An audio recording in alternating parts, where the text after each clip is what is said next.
क्या आप चाय पीने के बाद भी फ्रेश फील नहीं करते? तो आप मेरी तरह ट्राई कीजिए चुन्नीलाल की कड़क चाय, टेंशन फ्री। क्योंकि माइंड फ्रेश चाय, स्वाद भी और फ्रेशनेस भी, एक कप और पूरा दिन एनर्जेटिक। ट्राई करो, टेंशन फ्री रहो।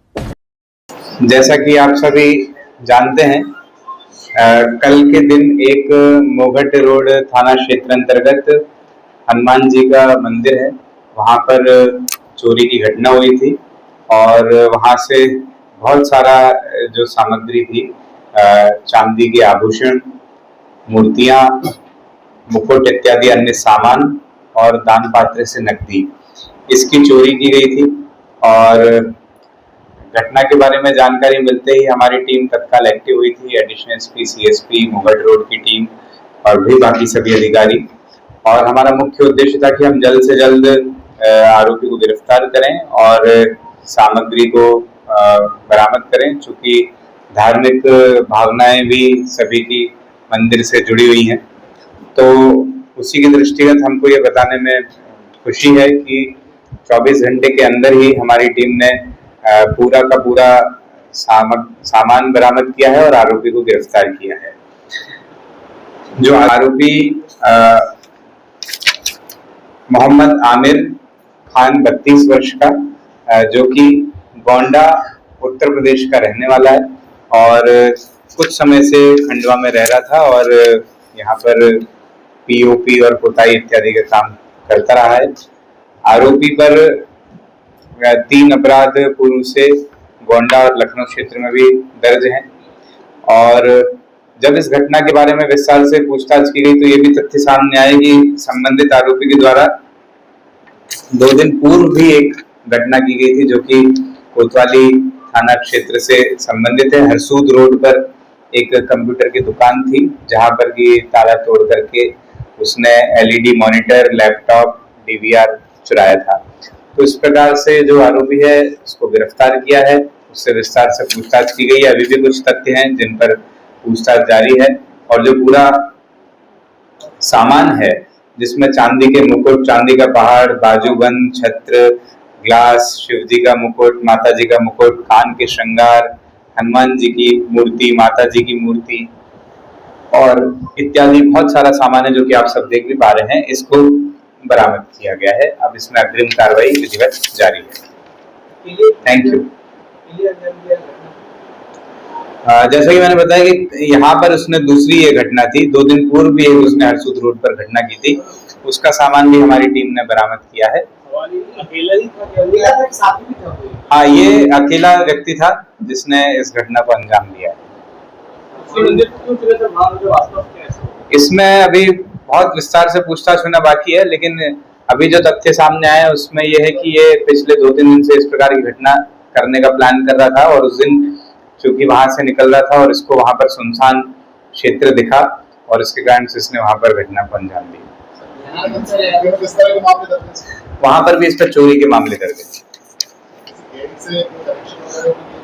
यूपी के में जो मामले दर्ज हैं उसकी विस्तार से जानकारी ली जा रही है। उसमें हालांकि 2 अपराधी और भी हैं, लेकिन वो यहाँ के नहीं है, वो उत्तर प्रदेश के हैं, वहीं रहते हैं। और यहाँ पर और किससे जुड़ा हुआ था इसके बारे में हम अभी जानकारी ले रहे हैं। हालांकि जो सीसीटीवी फुटेज देखे हैं उसमें एक ही व्यक्ति मोटरसाइकिल से आकर के घटना को अंजाम देके वापस जाता हुआ दिख रहा है। अभी जो पूर्व के फुटेज हैं, 3 दिन पूर्व तक के हमने जो निकाले हैं उसमें अभी संज्ञान में नहीं आया है। अभी यही पता चला है कि रात में आया था और उसने घटना को अंजाम दिया था।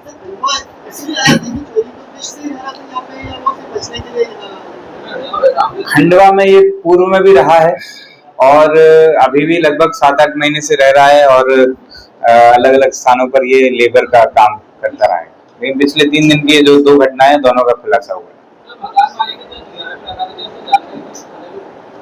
किराएदार की जानकारी थाने पर नहीं दी गई थी और भविष्य के लिए भी हम लोग अभी पूरी तैयारी कर रहे हैं कि जो भी किराएदार बाहर से आए तो उसकी जानकारी थाने पर निश्चित रूप से मुहैया कराई जाए, और नहीं कराई जाती है तो उसमें भी हम वैधानिक एक्शन लेंगे।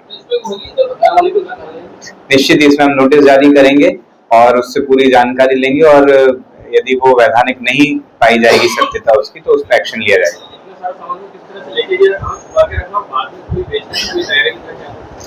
निश्चित ही बेचने की उसकी तैयारी थी और अपने रूम पर, जहाँ उसका रूम है, उसने वहां पर इसको छुपा के रखा था। ये जो पूरा सामान बरामद हुआ है, लगभग 10 लाख की कीमत का ये पूरा सामान है और 4 लाख की कीमत का 3 दिन पूर्व का है, तो कुल मिलाकर के 14 लाख की कीमत का ये सामान है। अभी उसके बारे में पूरा हम जांच कर रहे हैं, क्या उसकी है, मकान मालिक की क्या है, उसके बाद अग्रिम कार्रवाई इसमें करेंगे। इसमें हमारी टीम लगातार सीसीटीवी फुटेज के माध्यम से कार्रवाई कर रही थी और निश्चित ही इसमें हमारी जो टीम गश्त करती है उसमें 2-3 स्टाफ का बहुत महत्वपूर्ण योगदान रहा है और फुटेजेस को स्पीड में देखना, क्योंकि यदि हम इसमें 1-2 दिन भी डिले होते तो ये शायद सामान वो बेच चुका होता कहीं ना कहीं। तो फुटेजेस के आधार पर आगे बढ़ते जाना और जो पूर्व में हमारी टीम ने गश्त की है उनसे कोलेट करना, तो उससे ये तथ्य सामने आए और इसको फिर हमने गिरफ्तार किया। तो सहयोगी रहा होगा, सामान ज्यादा दिख रहा है। अभी इसके बारे में चूंकि इन्वेस्टिगेशन जारी है, आगे कोई भी तथ्य सामने आएंगे तो उसको कार्रवाई की जाएगी। सर, आपने आते ही कई इनिशिएटिव लिए हैं, पुलिस का बर्थडे बनाना शुरू किया, बर्थडे विश करना शुरू किया, नाइट गश्त बहुत ही महत्वपूर्ण हिस्सा हो जाता है हमारे लिए। एक तो घटना ना हो इसके लिए भी, और यदि घटना हो जाए तो कम से कम जिस तरह से ये हुआ है कि हम जल्दी से जल्दी उसको ट्रेस कर सकें। तो आने वाले समय में भी हमारी ये पूरी जिम्मेदारी है और हम पूरी पहल इस प्रकार की करेंगे कि शांति व्यवस्था पूरे शहर में बनी रहे। उसके लिए हमारे स्टाफ को भी जैसे भी मोटिवेट करना हो और जनमानस से भी जैसे जुड़ना हो, उसके हम प्रयास जारी रखेंगे। निश्चित ही जो हमारी टीम है, ये दोनों प्रकरणों में मिलाकर के हमने 10,000 रुपए का इनाम घोषित किया है, उसके माध्यम से भी और पृथक से भी हमारी टीम को इनाम दिया जाएगा। Thank you.